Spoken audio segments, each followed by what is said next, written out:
የባህር በር መጠየቅ ባዕዳኖች እንደሚሉት ጦር ሰባቂነት አይደለም። የባህር በሩ የኔ ነበርም የኔም ይሆናል ማለት ሰይፍ የመወልወል አፎት የመነቅነቅ አይደለም። ሲጀመር ኢትዮጵያ ባህሩን በደማችንና በጉልበታችን ይዘኗል ለሚሉ ኃይሎች በደም ላስመልስ አላለችም። ኑ እንደራደር፣ ኑ እንምከር ነው ያለችው። የልስጣችሁ ስጡኝ ጥያቄ ነው። የዲፕሎማሲ ትግሉ ግዙፍ ፕሮጀክት ላይ ድርሻ ይኑራችሁ ማለት ለአብሮነትና ለሰላም ካለ ፍላጎት ድርሻን ቆርሶ የማካፈል እንጂ ጡንቻን ተማምኖ በደም እናስመልሷለን የሚል የደም መላሽ ግብርን ገቢር ማድረግ አይደለም። ለዛ ነው ጠመንጃ ከመወዝወዝ ይልቅ የዘንባባ ዝንጣፍ የተወዘወዘው። ለዛ ነው የሀገራት ደጅን አደራድሩን ተብሎ በራቸው የተቀበቀበው። ለዛ ነው የሀገሪቱ ግዙፍ ተቋማት ለድርሻ ክፍት የሆኑት።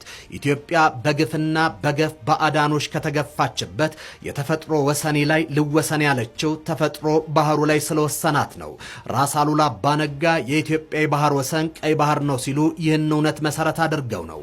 ጠቅላይ ሚኒስትር አብይ ኢትዮጵያ የጂኦግራፊ እስረኛ አትሆንም ሲሉ ኢትዮጵያን የሚያክል ሀገር ጠላቶቹ በወሰኑለት ግዞት ያጠለቁላትን እግረ ሙቅ የመበጣጠስ ርዕይ ነው። የቲም ማርሻል የጂኦግራፊ እስረኞች ፕሪዝነርስ ኦፍ ጂኦግራፊ በዓለማችን ላይ ያለውን የጂኦፖለቲካ ግብ ላይ ያለሰ ጠገባዎችንና ፉክክሮችን የዳሰሰበት መጽሐፉ አይንገላሽ ተብሎ ይወደስለታል።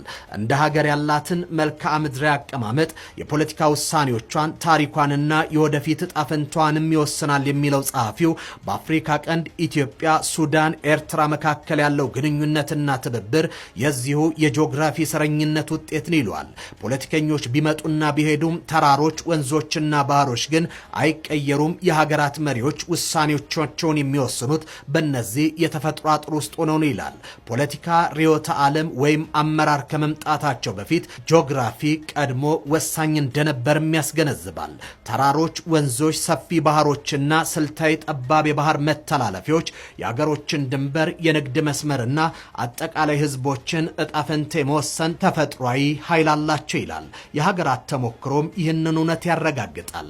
ሀገራት ወደ ዓለም ለመውጣትና ለመገናኘት ብቻ ሳይሆን ደህንነታቸውን ለመጠበቅ መልክዓ ምድራዊ ጥበቃን ይሻሉ።